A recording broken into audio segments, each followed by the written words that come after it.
যুদ্ধ শেষ হয়নি, কিন্তু ইতিহাসের আরেক অধ্যায় শুরু হতে যাচ্ছে। ইসরায়েলের চক্ষুশূল হামাসকে সরিয়ে এবার তারা চাইছে গাজায় এক নতুন শাসন ব্যবস্থা। আর এই পরিকল্পনার পেছনে রয়েছে এক চুক্তি, আব্রাহাম অ্যাকর্ড। আব্রাহাম অ্যাকর্ড কি? ২০২০ সালে যুক্তরাষ্ট্রের উদ্যোগে ইসরায়েলের সঙ্গে সম্পর্ক স্বাভাবিক করল কিছু আরব দেশ।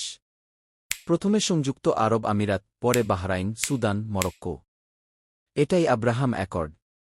নামকরণ করা হয়েছে ইব্রাহিম আলাইহিস সালাম এর নামে, যিনি মুসলিম, ইহুদি ও খ্রিস্টান, ৩ ধর্মের মধ্যমণি।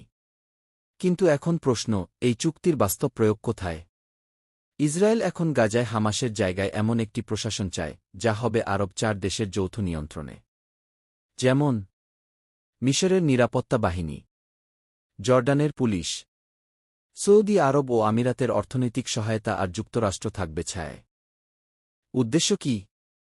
হামাসকে সম্পূর্ণভাবে নির্মূল করা, ফিলিস্তিনকে ইসরায়েল বান্ধব প্রশাসনে পরিণত করা, ফিলিস্তিনিদের প্রতিরোধের চেতনা ভেঙে ফেলা।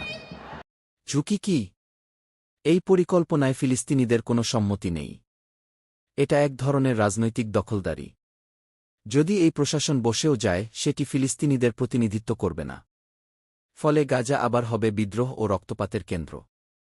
আব্রাহাম অ্যাকর্ড শুধু সম্পর্ক স্বাভাবিকীকরণ নয়, বরং মধ্যপ্রাচ্যের শক্তির ভারসাম্য বদলে দেওয়ার নীলনকশা। গাজায় এখন যুদ্ধের পর প্রশ্ন একটাই, হামাস যাবে, কিন্তু আসবে কে?